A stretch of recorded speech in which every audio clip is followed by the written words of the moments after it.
Hey, everybody. Thanks for joining us today. I'm Spencer with Fourth View. And I'm Dylan Thomas. This, and we're really excited because we've got a couple other of our Fourth View people on here. We've got Jenny Terr joining us, and shortly we're going to be joined by Josh Moskowitz. We've also got our featured guest, Rafael with the Manhattan Institute, as well as Molly with the Libertas Institute. And we're excited to have this week's topic be extra timely with the civil unrest that's going on in the country. So for the second part of it, just the extended, we'll have Josh talk a little bit and focus more on some of the policing solutions and kind of how communities can connect to that and possibly a way that we can change things a little bit legislatively and go a bit deeper into the weeds. So the first part will be, I think, a bit just more general. So he'll help moderate for that one. So we're starting kind of a new podcast in collaboration with him, and Josh can tell you more about that. Yeah. So to kick things off, I think the first thing we want to start with is rather simply to Molly and to you, Rafael. Do you think there's a kind of quantifiable goal here to the civil unrest? I know you guys have put out each a list of proposals. Molly, you had, I think it was 10 of them. Rafael, you had 5 of them. What do you guys think is the goal? Let Molly.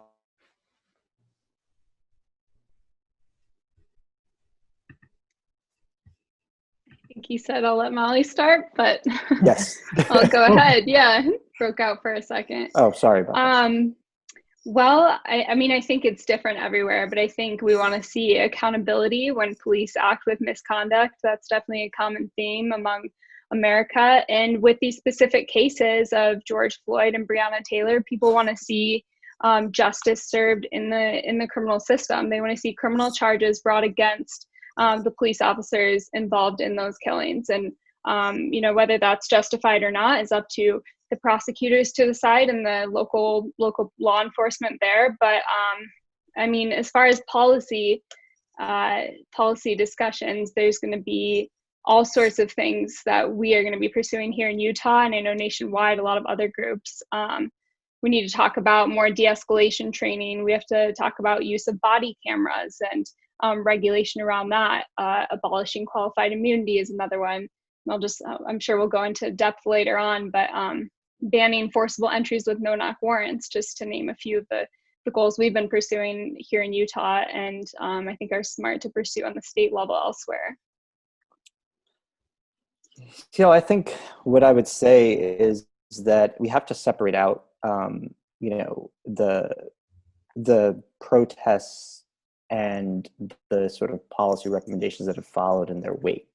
I think that the protests were largely an expression of anger that was driven primarily by a narrative about policing, one that, while sort of understandable in a way, is ultimately false. And that narrative states that what we have in the United States of America is a police violence problem. I don't think that's true, which it's not to say that police don't have their problems. It's not to say that policing is perfect. There are certainly individual failings that we see all too often within police departments. George Floyd's arrest is one of those failings. And too often those failings lead to death and to despair, and we ought to be doing something about that. But that is separate and apart from the question of whether policing as an institution is violent. And so, when we talk about the protests and the unrest, I think we have to recognize that level of anger that we've seen expressed through looting and arson and violence is really the product of something that is avoidable, which is it's the product of a narrative that we can temper by acknowledging what the data say. And if you look at the data on police shootings, what they say is that these kinds of these instances in which force are used at all are extremely rare. whether it's shootings, whether it's non-fatal force. And I think that gets lost in the narrative that the media has played, a really unfortunate role in kind of feeding. But with respect to the policy goals, I think that a lot of policy analysts find themselves in a kind of state of opportunity where they can go after some of these things that they've been wanting to get for a long time and tie them into, that narrative that has driven so much of this protest. And the problem with that is that ultimately, I don't think that there's very much, if any, evidence at all to suggest that a lot of the most popular policy proposals are going to solve the problem as it is characterized by the people taking part in these protests. And so I think the mistake that we are making as a society is not taking the time to sort of step back and get a sense of what our passions may be obscuring. And what that's ultimately going to lead to is to a whole lot of people being disappointed, even if these policy recommendations are enacted, because I don't think they stand to change very much. Well, it's interesting that you raised that point as well, because when you look at policing, it's something that's really done on a almost hyper-local level. And so when you see the calls for a national discussion, do you think that's something that can be effective or beneficial? Or does that not really have any traction unless these conversations get started in communities and in city halls and places closer to the street, so to speak? Yeah, I mean, as sort of federalist at heart, I think that certainly there are lots of benefits to be gleaned from recognizing the sort of hyper-local aspect of law enforcement issues, of crime issues. Crime is an issue that's often talked about in national terms, right? You often hear about America's murder rate, or even a city's murder rate, when in reality, things like crime are really truly hyper localized. In the city of Chicago, for example, you might have a murder rate of about 25 per 100,000 citywide, but there are neighborhoods and collections of neighborhoods with people, who with populations of about 100,000, with murder rates that are close to 100 per 100,000. So, all that to say is that yes, I think there's a lot to be said for having these conversations at the state and local level. I don't think that means that there isn't a role for the national government in reform, and the five proposals that I have kind of put forward are really more broad principles.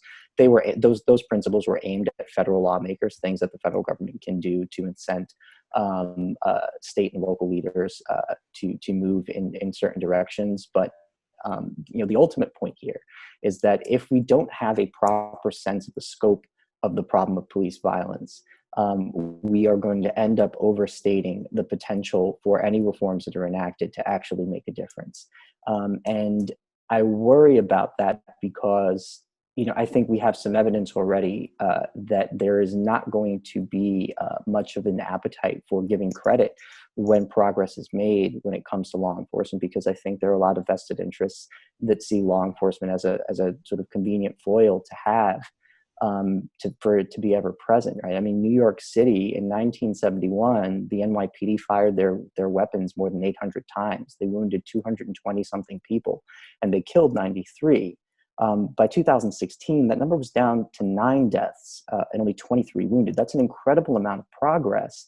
I think it was only like 70 discharges in total. That's an incredible amount of progress, more than 90% decline in firearms discharges. And not a single modicum of that progress was reflected in the rhetorical posture of the protesters this last time around. And I think that's important to recognize because we have even less room for improvement now, given how much rarer police use of force actually is. Just stepping back a little bit further, Jenny, in media or in news coverage, are there any clear messages that kind of protesters are giving beyond just kind of solidarity or anger, or they kind of all want to be all united on something? Is there anything more concrete that we can take away that they're asking for? Right. So I think that it depends on where you go for your media. When it comes to most mainstream outlets right now, what you could probably tell is that, for the majority of outlets, the reporting is that there are legitimate grievances from these groups, that there's peace that's the majority of the groups represent. Although when you look at actual reporters, whether it be citizen reporters or just even reporters for conservative outlets, because we've kind of shifted just generally over the years with how media looks right now. So conservative reporters right now tend to be the ones that are more on the ground. And by on the ground, I mean really embedded in these protests and actually speaking with these groups, documenting by the hour what's going on, which is great because now you can see that all live on social media. But that's something that I think worries me about this shift in media. Right now, what we're seeing is that,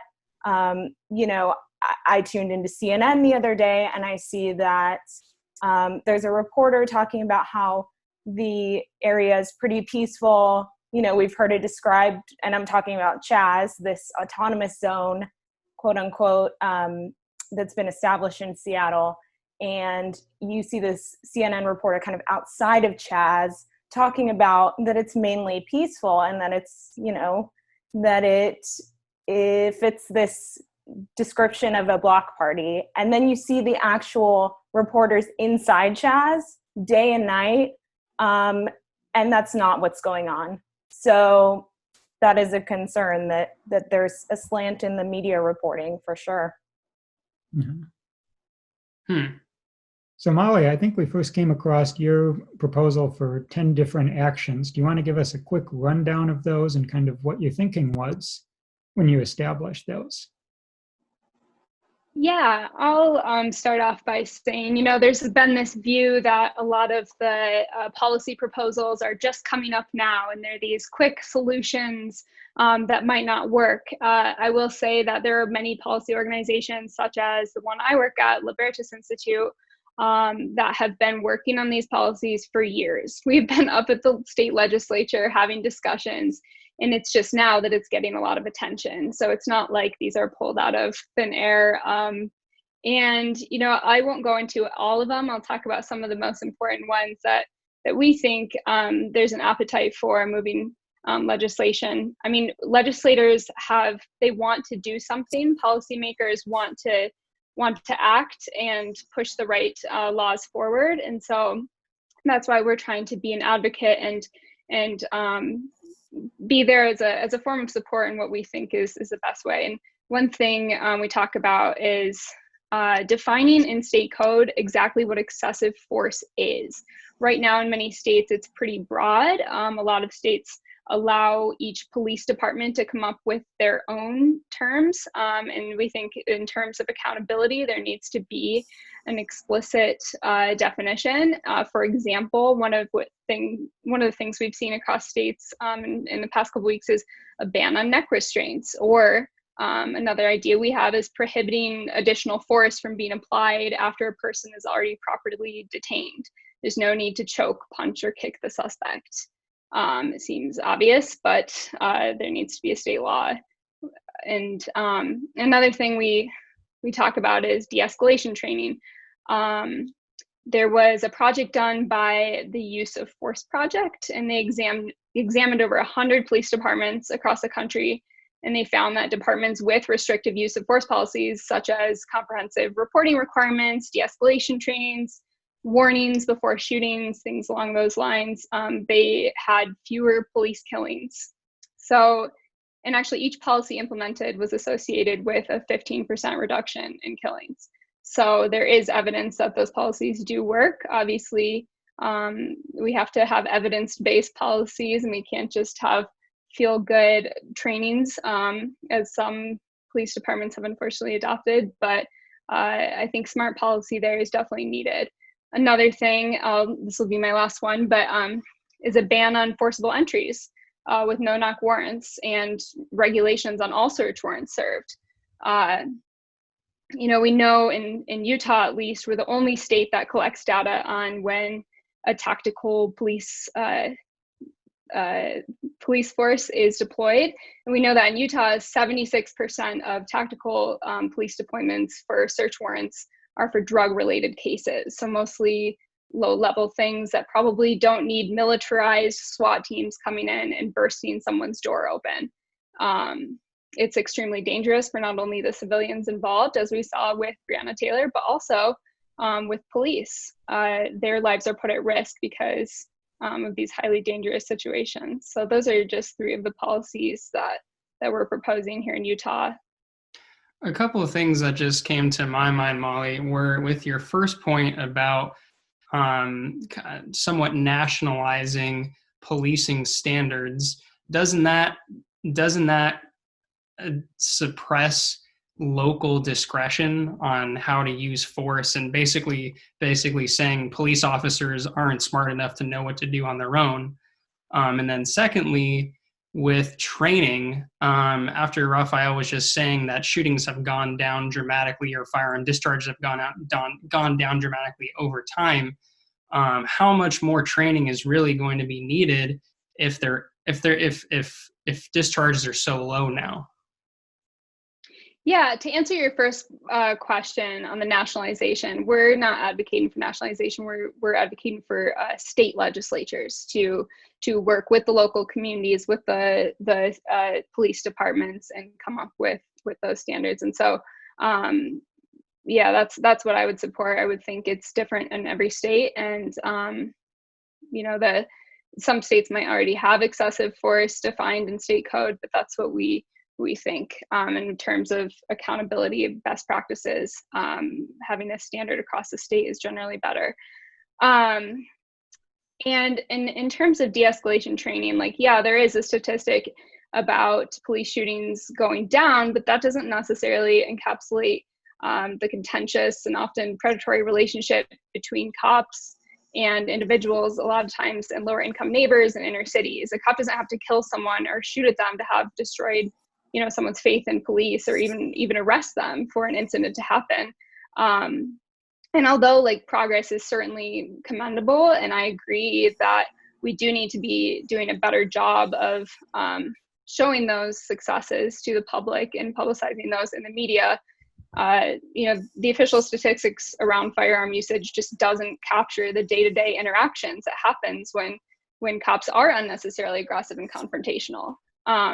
Even though the vast majority of cops never fire their gun, we agree that's a good thing, but there's still other forms of aggression being used, and we think that needs to be addressed, and this is a way that can help.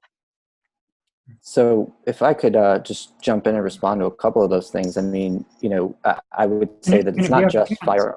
Tell us a bit about your policy proposals as well, Rafael, while we're on this. Sure. So I think what I'd start by saying is just to point out that it's not just firearm usages that indicate that police violence is a rare occurrence, right? Even if we look at non-fatal uses of force, we know, for example, that about 99% of all arrests are effected without the use of any physical force whatsoever. So there was a really fantastic study done in the Journal of Trauma and Acute Care Surgery. It looked at over 1 million calls for service across 3 police departments in Louisiana, North Carolina, and Arizona. Those 1 million plus calls for service resulted in over 114,000 criminal arrests. In 99.3% of those criminal arrests, police used absolutely no physical force, and in 98% of the cases in which they did use physical force, there was either mild or no substantial injury to the suspect, which, again, what these numbers reveal is just an incredibly high level of restraint, especially when you sort of understand some of the situations that police run into in the field, and some of the more difficult suspects with whom they deal, whether it's because they suffer from mental health issues or because they're intoxicated on some substance or another. I think what we see in the police data on use of force is an incredible degree of professionalism, an incredible degree of restraint. And I don't think that's quite yet reflected in the sort of rhetoric around the sort of reform discussion. And, the second thing I want to do is just react to a couple of these reform ideas that that Molly's brought up through the discussion, one which she brought up earlier was the abolishment of qualified immunity. I think this is a really perfect example to kind of illustrate why I don't have a ton of faith that these policy discussions are likely to move the needle in any meaningful way. Qualified immunity is a suspect legal doctrine, to be sure. Trained as a lawyer, when I read those cases in law school, I scratched my head quite a bit. However, when we're talking about public policy and their impact on outcomes, I don't think that the empirics support the kind of claim that is often made in support of that reform, which is that it's going to make a meaningful difference in how police behave on the ground. And that's because we know, for example, that qualified immunity is not a particularly effective liability shield.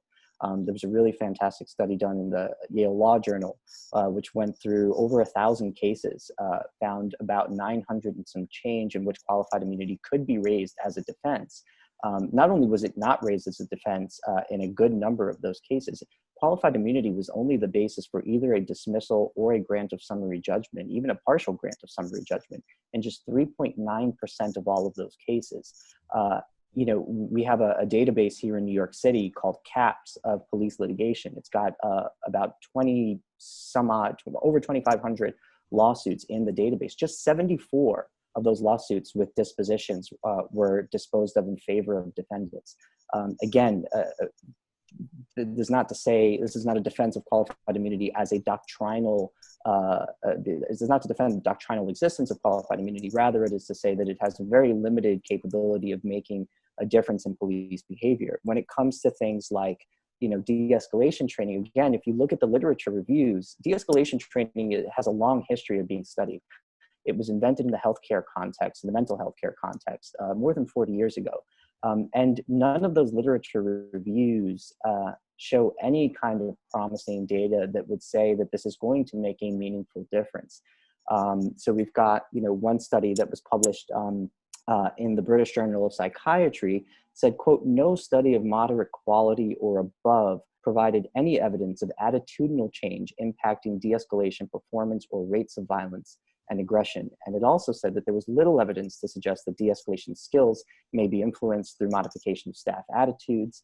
When you look at the application of de-escalation tactics to policing, those studies, again, do not show a whole lot to be excited about. In the Journal of the American Academy of Psychiatry and Law, a study recently concluded that there is little evidence in the peer-reviewed literature that shows, for example, crisis intervention training benefits on objective measures of arrests, officer injury, citizen injury, or use of force. Again, it's not to say that these interventions would hurt necessarily, but there's very little cause to assume that they are going to make a meaningful difference. When it comes to standards for use of force, we already have a national standard for excessive force. It's called the Fourth Amendment.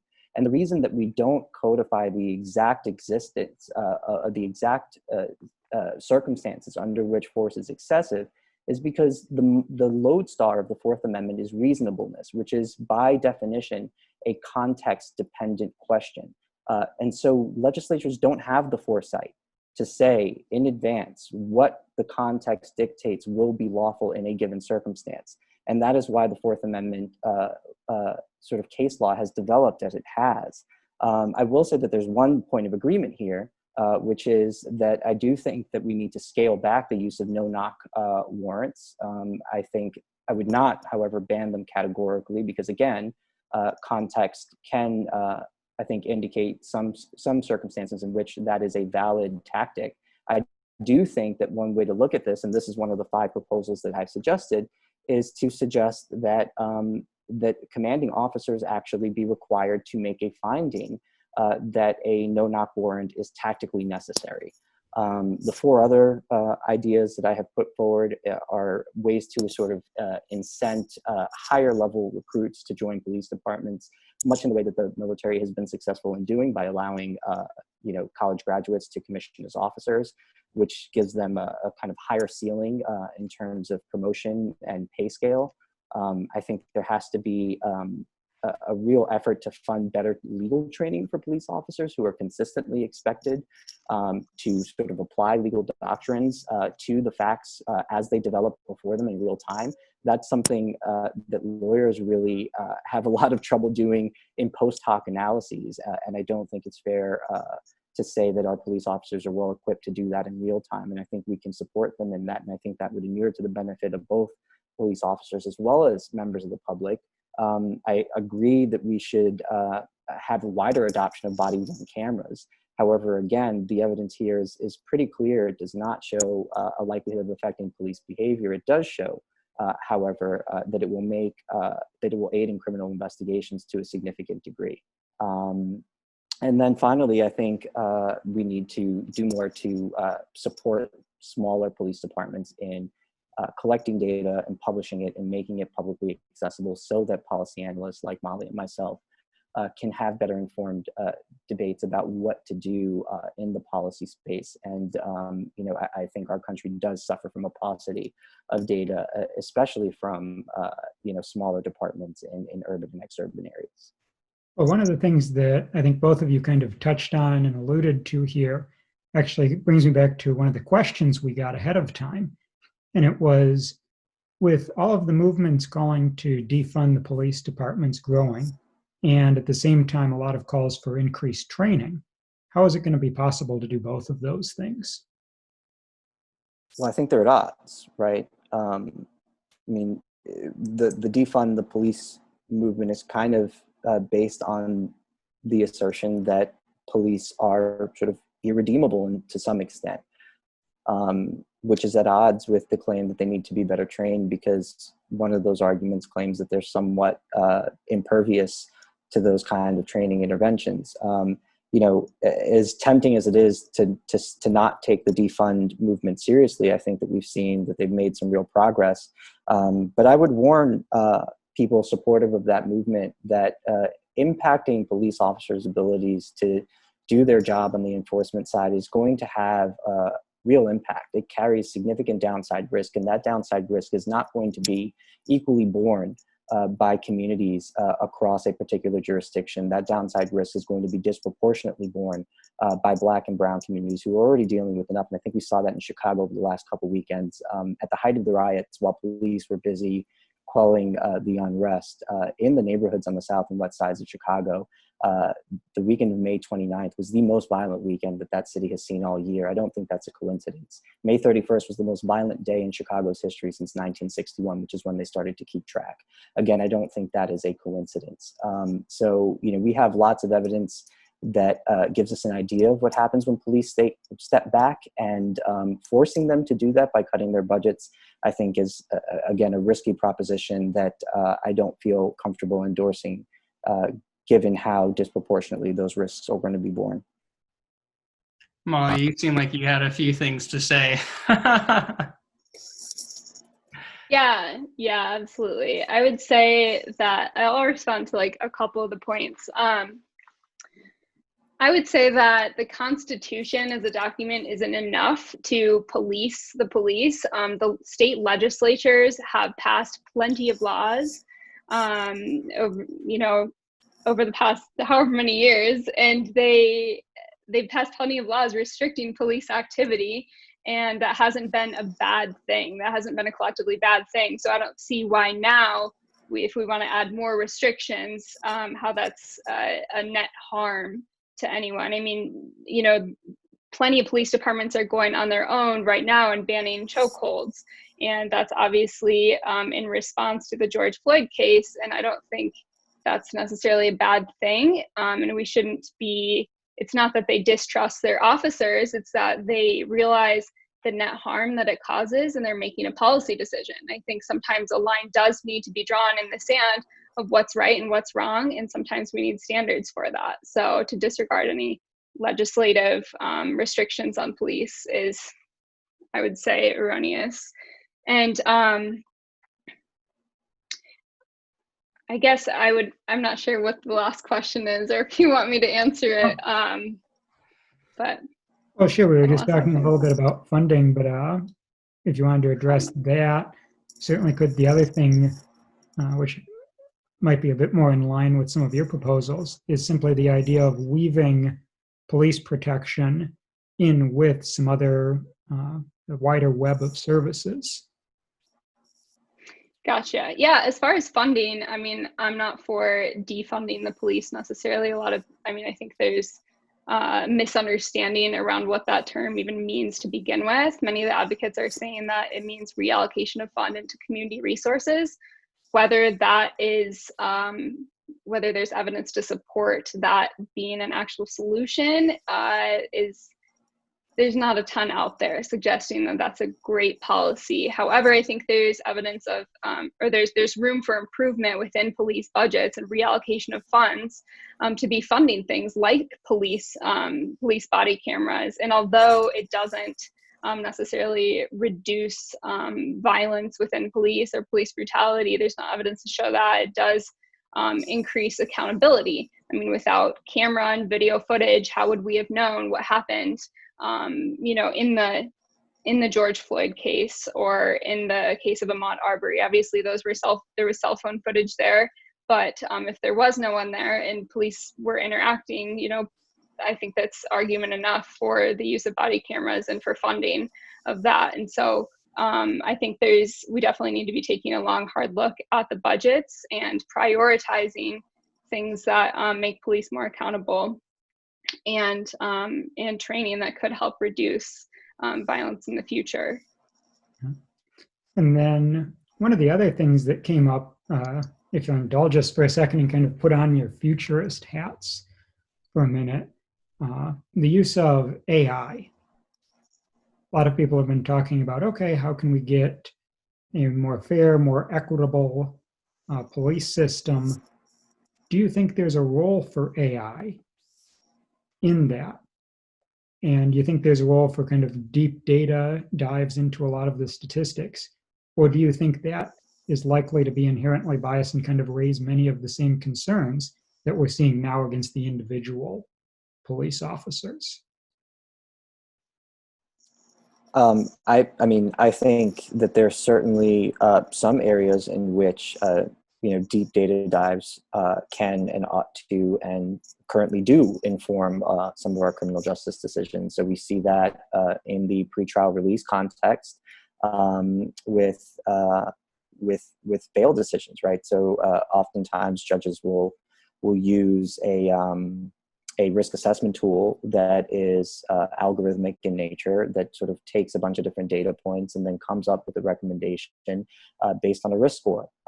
That can actually be a really interesting way to sort of limit the discretion and whatever bias can sometimes play into that exercise of discretion on a judge's part with respect to pretrial release decisions. I think we've seen that be pretty successful in some jurisdictions.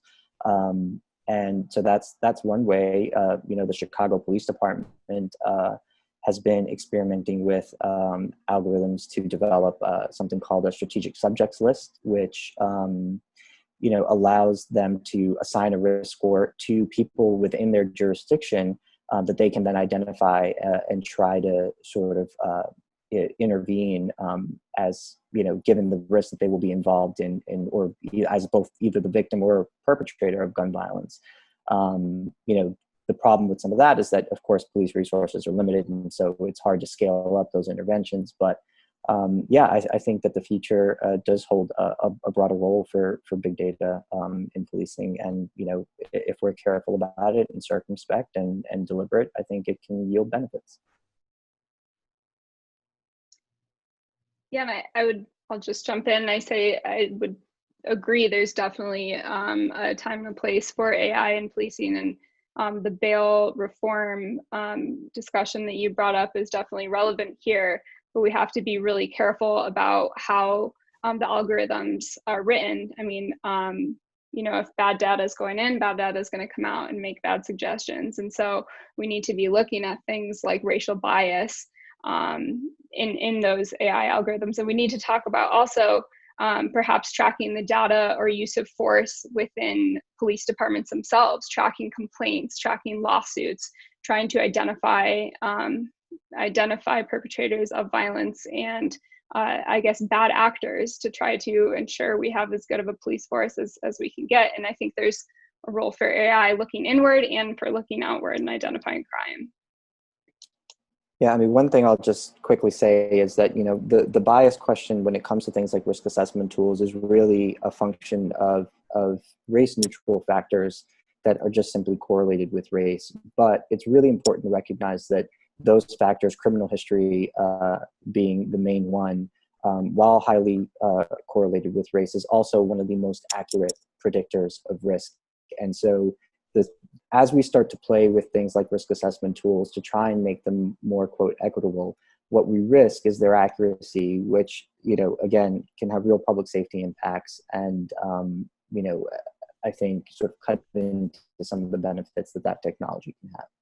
And you're right that we definitely have to be treating every case as an individual case, individual circumstances. The big data will never be able to capture that, and it can create confusion and quotas around that. And I think that we need to keep a person's constitutional rights first and foremost, to be treated like an individual in any criminal case, and hopefully big data doesn't sway that.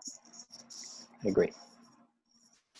So I think the last question that I was hoping to, if you'll indulge me before we get Josh on here, is I'm going to try the screen sharing component here. But okay, can everyone see the charts? So I guess this is kind of how I wanted to just leave it off here as the final question, but I wanted to hone in on the the Black police, Black community relationship, and say, so here I want to highlight only about a third of all Black officers say relations between police and Blacks in their community are excellent or good, while about twice as many characterize police-Black relations as only fair or poor, according to Pew. Only about a third of Black officers, but about twice the share of whites report they have become more callous since taking the job. 2/3 of police officers say the highly publicized deaths of Blacks during encounters with the police are isolated incidents, while 31% describe them as signs of a broader problem. And looking more at that 31% as a broader problem, a majority of Black officers say these deaths are evidence of a broader problem between police and Blacks. So kind of taking some of these statistics and kind of surveys into account, I think there's only so much we can look at on the police side, but is there maybe something that we can look at on the community side? I mean, are the strained connections between a community and its police, are a sign of distress in and of itself, rather than just the police kind of constantly exacerbating everything there? I mean, look, police community relations is something that's really hard to get right. With respect to Black and brown communities, especially, I think there's a real false positive problem that drives a lot of these sentiments. I'm not sure that there's a good answer as to how we get around that problem. The reality is that yes, Black men are more likely to be falsely identified as potential suspects by police on patrol. But how much of that is a question of racial animus, I think, is less clear. And I think that's where maybe there might be room for improvement in some of those relations, because, as easy as it might be to sort of look at some of these disparities and say, well, this is, prima facie evidence of racial animus, I think we have to ask ourselves real questions about how the realities on the ground drive these events, right? For example, we know that the homicide victimization rate for Black males is about 6 times the homicide victimization rate for white males. We know that the homicide commission rate for Black males is about 8 times the homicide commission rate for white males. And so the question I would have for critics is, would you seriously posit that we ought to evenly distribute police resources across communities without regard for differing crime rates? I don't think that reasonable people would say yes to that question, right? And so if we accept that it is a proper use of limited resources to deploy resources more disproportionately to areas that need them, i.e. to areas with higher rates of crime, then of course, when those false positives happen, they're going to happen more often in those areas in which those police resources are disproportionately deployed. And they're going to happen to people that fit the demographic profile of those areas at a disproportionately high rate. And I think when we start to understand that, there's more room to see police, even when they are fallible, as well-meaning. And again, I don't know if there's a good answer as to how you get there. And I think it's a real problem. And I think it's illustrated by the numbers that you just presented.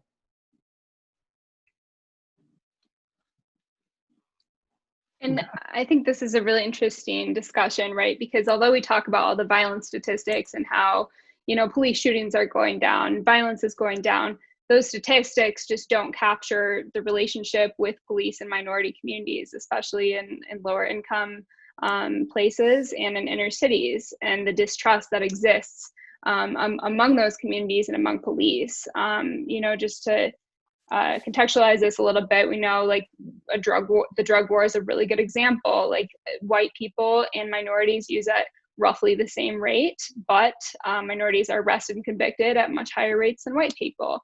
I mean, that seems like a racial bias, plain as day. And I have a bit of a different take. I think one thing that we can do to, I guess, limit the police interaction within these communities is the stopping of overcriminalization. We have so many broad criminal laws on the books, thousands and thousands. I mean, the average person doesn't even know, can't quote all the laws today. And especially within traffic laws, you can get pulled over for the most minor thing, and then it turns into a fishing expedition where police are asking to search your car. And we know that targeting exists here, especially among Black people and minorities. There was a big research study with the largest data set on traffic stops ever collected by Stanford University. And there's evidence to suggest that there is a pattern of racial disparity in traffic stops. So that's just one example that they're using lower level laws to target people, and then resulting in criminal charges.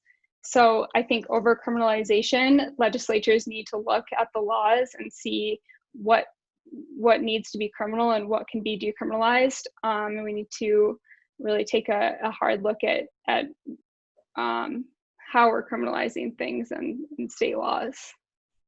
Yeah, so I started my career writing about overcriminalization. It's a problem I care very deeply about.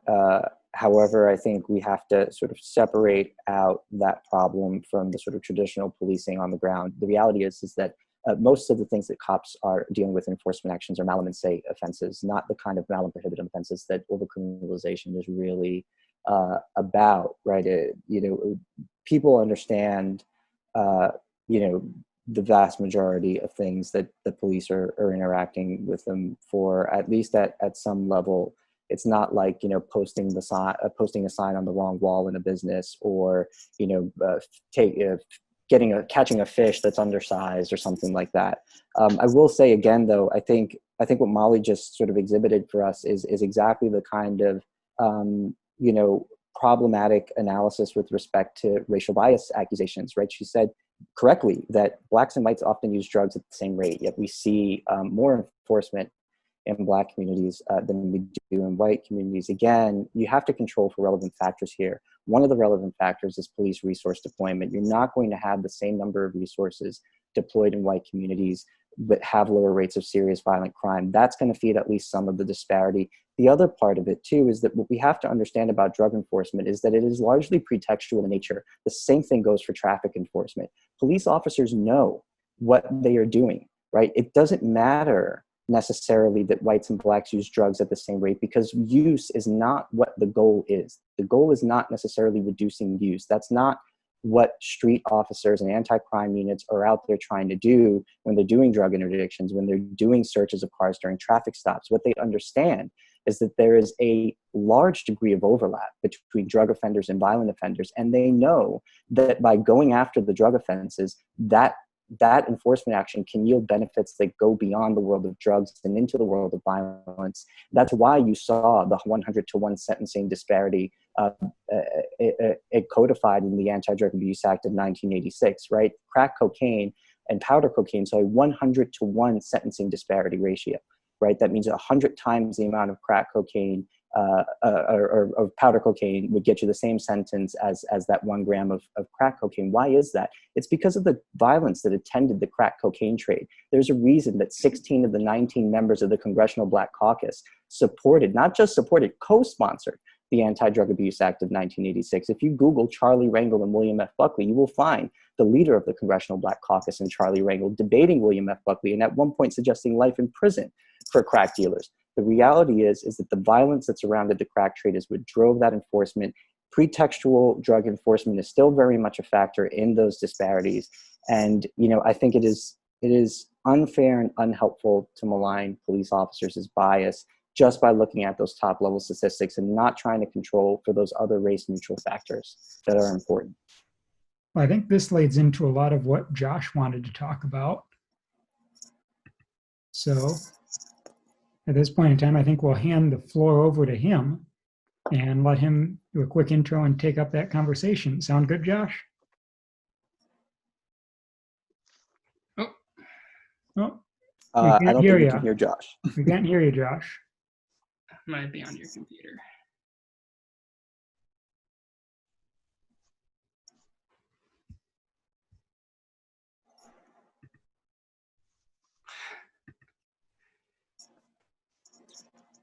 This is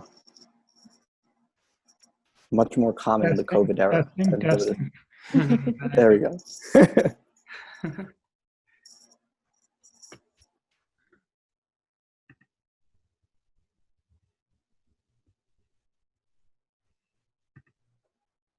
Can you try it, Josh?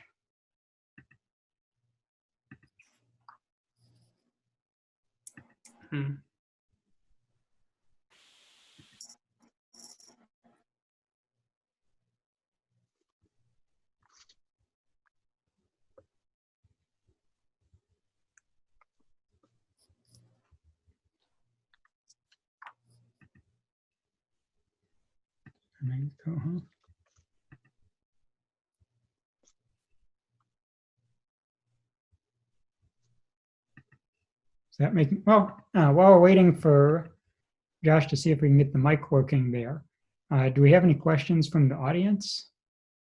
Curious if anybody had any thoughts on what they've heard so far.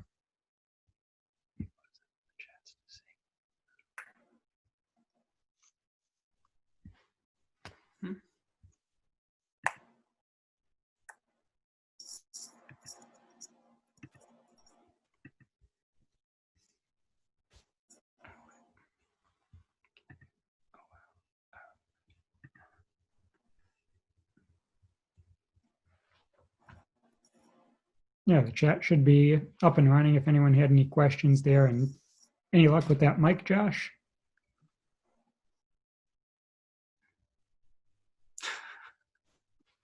Oh, there we go. Oh, okay, here we go. It looks like we've got a question from Jackie.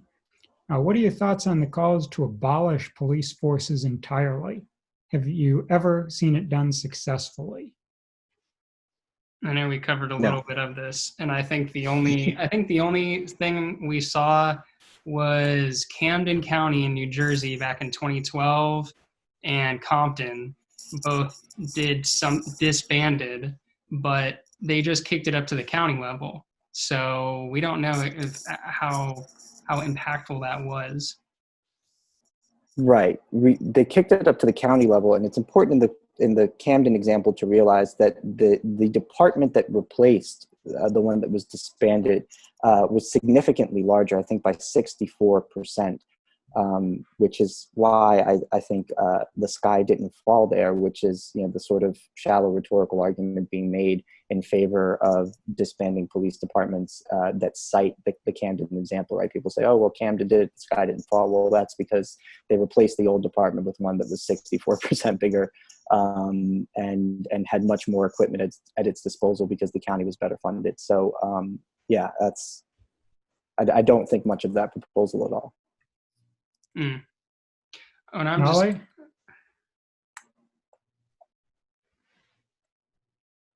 You cut out for a minute. I'm not sure what the question was. Yeah, the question was on, have you seen any successful examples of police forces being abolished? We were just talking with Rafael about Camden, New Jersey. Nothing that comes to mind, no. Okay. Another question coming in. What are your thoughts on decriminalizing drugs? You, I know, touched on this a fair amount already. Yeah, I mean, I think there are really strong philosophical arguments as a classical liberal to be made in favor of drug decriminalization, straight up legalization. However, we're having a public policy argument, and the public policy argument against that is that, again, there's a significant amount of overlap between drug offenders and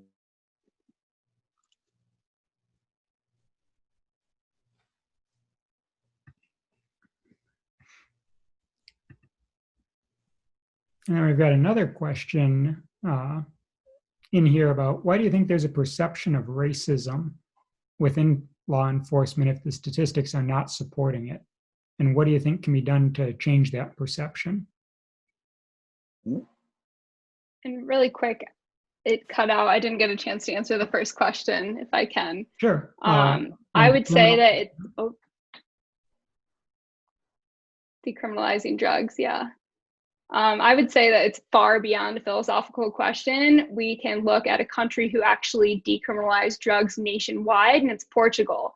They did it in 2001. Violence did not increase. There was no evidence to suggest that anything terrible happened in terms of health. The risk of sexually transmitted diseases went way down.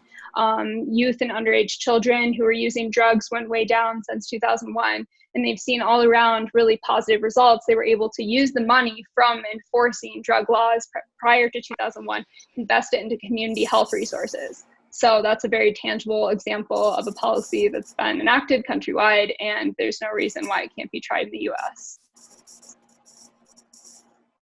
Hello? Oh, Josh, are you with us? Sorry about that. No worries. Glad to have you. We'll pass the floor over to you now. Pick up the conversation here on the right topic. Yeah,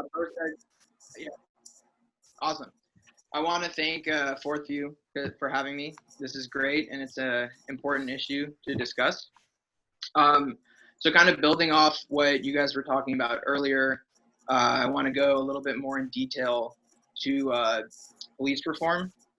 And so I've kind of heard some outside the box ideas. I wanted to get your perspectives on these, if you think they're realistic or not, and if you have any ideas that you'd like to discuss. I know you mentioned some of your policy changes, but maybe you have something, a little bit more left field that you think could work. So, one example I've heard is that there could be different levels of officers. The majority of crimes or majority of arrests, are non-violent offenses such as burglary or arson. And, again, I want to hear your reactions to it, but, maybe we could have a certain level of demilitarized officers who would deal with those kind of offenses or traffic violations. So there isn't, a weapon involved in these sort of altercations. And then at the same time, police that would be armed would have, extra training required and, maybe more certification, and they would deal with the more serious offenses. So just want to get your take on that, what you think about it, and if you have any other ideas in addition to that.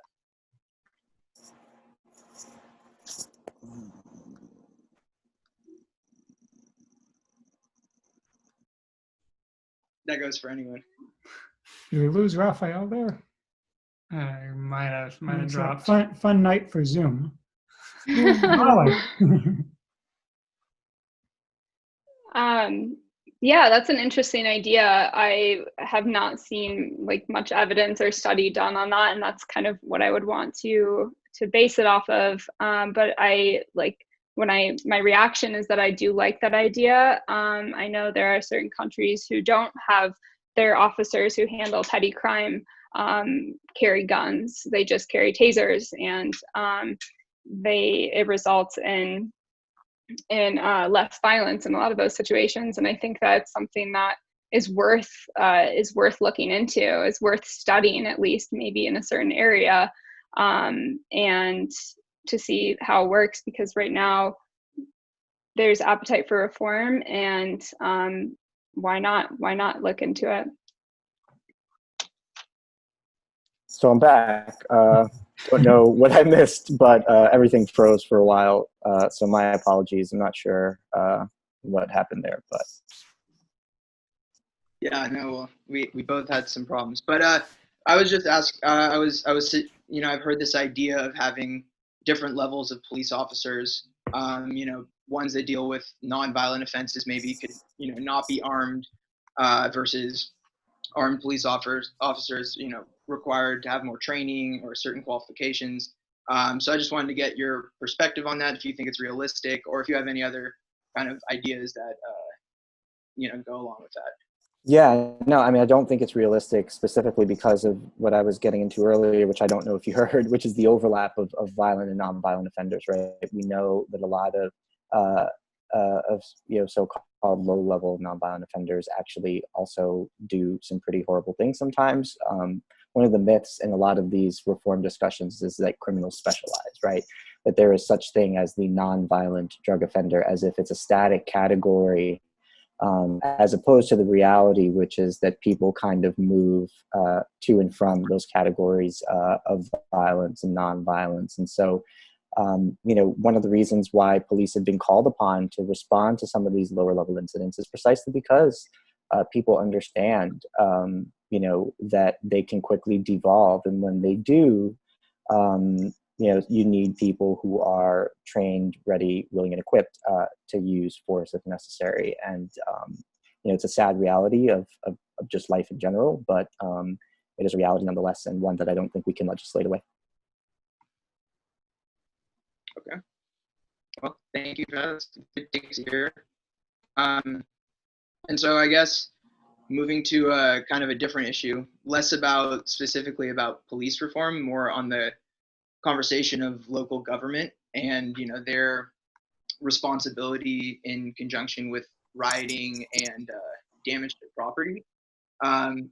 So going back a while in history, the Supreme Court ruled in the late 1800s that states can make their own decisions about whether to grant riot relief or not.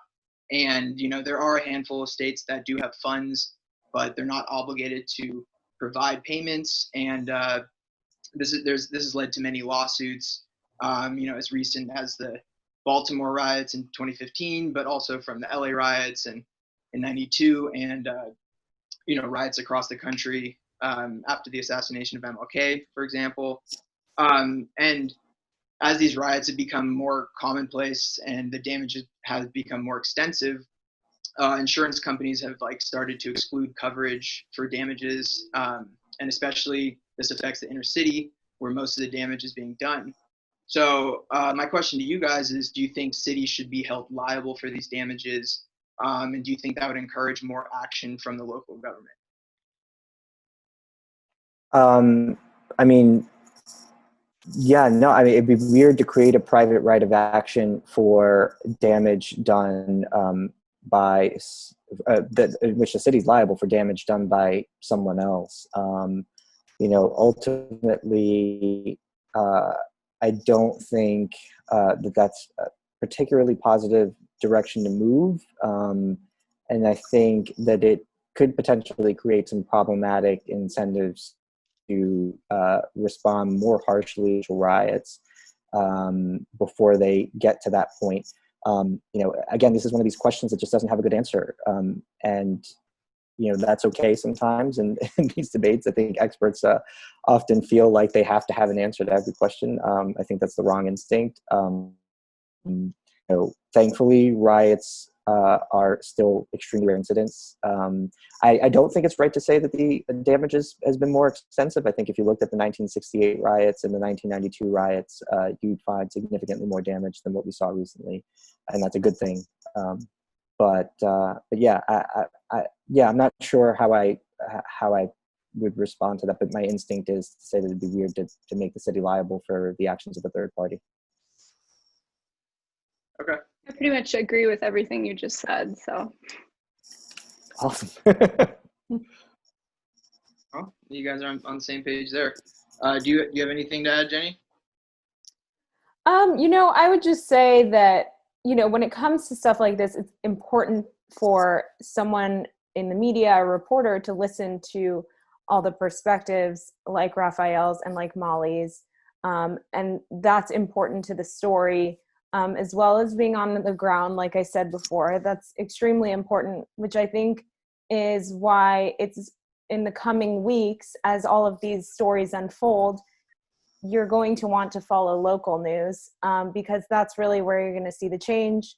Not to mention looking at the context, we're coming up on a huge election, and the local officials are, in some cases, in very heated elections, potentially. And so there's a lot of context to these issues that we need to look at.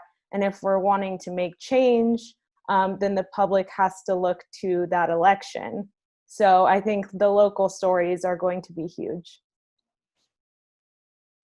Yeah, I agree. Continuing on kind of like a media topic, a big conversation that has arisen is the targeting of young Black males by cops in the criminal system. And I do think there's truth to this, but there's also truth to males of all races being more likely to be arrested, more likely to be criminals. So in the scope of the media, what role do you think the media has in this? What can they do better? Just elaborate on that. Yeah, I think when we look at these issues, we have to look at it with a balanced eye. And, from personal experience, I've reported extensively on anti-Semitism, which I think has been kept kind of as the media's secret. They don't want to report it. It's uncomfortable to report. And there's a lot of issues there that are American, frankly, and that are of the interests of the nation as a whole. And, as a Jewish reporter, I'm very concerned about it, but also as an American reporter. So I think we have to look at all types of hatred, all types of racial, religious, ethnic targeting. When we see it, we need to expose it. We need to expose why, in specific cases, there isn't justice. There's still justice to come. I'm still following a case that, it's very frustrating to me, in Muncie, New York. And I spent a lot of time there. It was a specific case on Hanukkah. There was a man who entered a rabbi's home as Jewish worshipers were celebrating the holiday.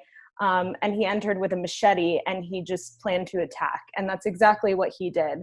And, there were no immediate deaths, but recently one of the men succumbed to his wounds.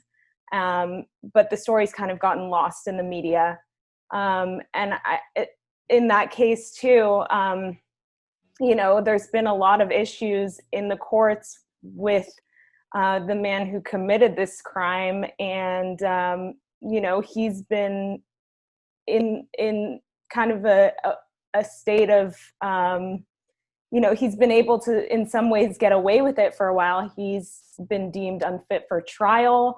And so for a national reporter, it was kind of unusual to follow a story like this, but I really was interested in it, and I want to expose these things. And I think we need more reporters like this. And I find it very frustrating that, right now we're just looking at all of these cases. There are, cases of police brutality. I'm not saying that it's systemic, but I do think that we're missing a lot of these small little stories, and we're not taking that bigger picture into account. We're just doing it in the heat of the moment. Yeah, I agree. Do either Molly or Rafael have something to add too? Yeah, I mean, what I would just say is the one thing I think the media can do better is to dig deeper than just top line disparities, right? Disparities are an indication that something might be wrong, but it's not evidence that something is wrong. And I think people often confuse the two. There